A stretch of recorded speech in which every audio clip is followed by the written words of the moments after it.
शहराची खबरबात या बातमीपत्राचे प्रायोजक आहेत Mac care super speciality hospital Ahmednagar. Congratulations वहिनी, बाळ झाल्याबद्दल। पण मी ऐकलंय डिलिव्हरी फार क्रिटिकल होती। आता ठीक आहे ना सगळं? अगं होता थोडा प्रॉब्लेम, पण स्त्रियांच्या आरोग्याची संपूर्ण काळजी घेणारं मातृसेवा होतं ना साथीला। सगळं सुरळीत झालं। किशोर वयापासून ते रजोनिवृत्तीपर्यंत स्त्रीच्या आरोग्याची संपूर्ण काळजी घेणारं अहमदनगर मधील पहिलं स्त्री रुग्णालय Matruseva women's hospital obstetric ICU। किशोरवयीन आणि विवाहपूर्व समुपदेशन, गरोदर माता तपासणी आणि प्रसूती, पहिल्या सिझेरियन नंतर नॉर्मल डिलिव्हरीची सोय। मातृसेवा विमेन्स हॉस्पिटल, सक्कर चौक, नवीन टिळक रोड, अहमदनगर। फोन 9850 20 0017।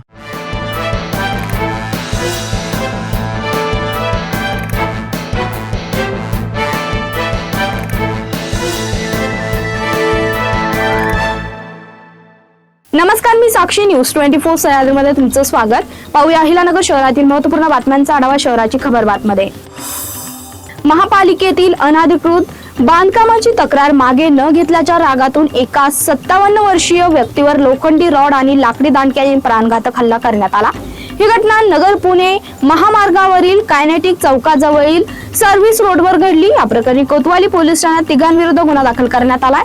प्रमोद उद्धवराव कुलकर्णी यांनी या प्रकरणी फिर्याद दिली आहे। महाराष्ट्र औद्योगिक विकास महामंडळ क्षेत्रातील उद्योगाच्या अडचणीचे निराकरण करून जिल्ह्यात औद्योगिक विकासाला गती देण्यासाठी दर महिन्याच्या प्रत्येक चौथ्या सोमवारी दुपारी 12 वाजता ऑनलाईन आढावा बैठक आयोजित करण्यात येईल, अशी माहिती जिल्हाधिकारी डॉक्टर पंकज आशिया यांनी दिली आहे। जिल्ह्यातील सुपे, शिर्डी, अहिलानगर, श्रीरामपूर व इतर सर्वच औद्योगिक क्षेत्रातील उद्योजकांच्या समस्या समजून घेऊन त्यावर त्वरित कार्यवाही करण्याच्या उद्देशाने या बैठकीचे नियोजन करण्यात आलंय। बैठकीत प्रलंबित बाबी, तांत्रिक अडचणी आणि विविध विभागातील आवश्यक समन्वय यावर चर्चा करणार। या बैठकीसाठी कायमस्वरूपी एकच गुगल मीट लिंक व बारकोड उपलब्ध करून देण्यात आला आहे। संबंधित उद्योजकांनी या माध्यमातून सहभागी व्हावं असं आवाहन करण्यात आलंय। अतिक्रमण मुक्त शहर, सुरक्षित वाहतूक आणि स्वच्छ परिसर या उद्देशाने महापालिकेच्या अतिक्रमण निर्मूलन विभागाकडून शहरात कारवाई सुरू करण्यात आली आहे। आज बालिकाश्रम रोडवरील महालक्ष्मी उद्यान परिसरात महापालिकेने कारवाई करत रस्त्यावरील अतिक्रमणे हटवली आहे। यापुढे रस्त्यावर अथवा सार्वजनिक ठिकाणी अतिक्रमण केल्यास दंडात्मक कारवाईसह गुन्हे दाखल करण्यात येतील, असा इशारा आयुक्त यशवंत डांगे यांनी दिला। रावरी विधानसभा पोटनिवडणुकीच्या पार्श्वभूमीवर उमेदवारांनी निवडणुकीसाठी स्वतंत्र बँक खाते उघडणे सक्तीचे आहे।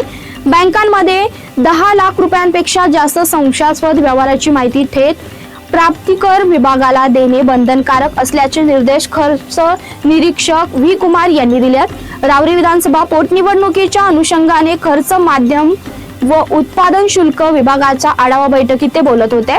जिल्हा परिषदेचे मुख्य लेखा व वित्त अधिकारी शैलेश मोरे, उपमुख्य लेखा व वित्त अधिकारी बाबासाहेब घोरपडे, उत्पादन शुल्क अधीक्षक प्रमोद सोनोसे, ऋषिकेश इंगळे, अग्रणी बँकेचे अधिकारी आशिष नवले, जिल्हा माहिती अधिकारी सुरेश पाटील तसेच माहिती अधिकारी अमोल महाजन आदी उपस्थित होते। अहिलानगर जिल्ह्यातील इयत्ता 1ली ते 8वी आणि 9वीच्या सुमारे 5000 शाळांमधील विद्यार्थ्यांची पट पडताळणी येत्या 11 ते 15 आणि 22 एप्रिल रोजी होणार आहे। जिल्हा परिषद आणि माध्यमिक शिक्षण विभागाने या संदर्भात सूचना जारी केल्यात। यासाठी केंद्र प्रमुख, विस्तार अधिकारी, गट शिक्षणाधिकारी, लेखाधिकारी, अधीक्षक आणि जिल्हा शिक्षण व प्रशिक्षण संस्थेच्या अधिकाऱ्यांचे पथक नियुक्त करण्यात आलाय।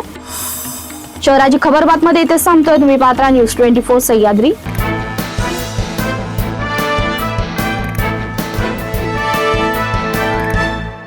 शहराची खबरबात या बातमीपत्राचे प्रायोजक होते Mac care super speciality hospital Ahmednagar.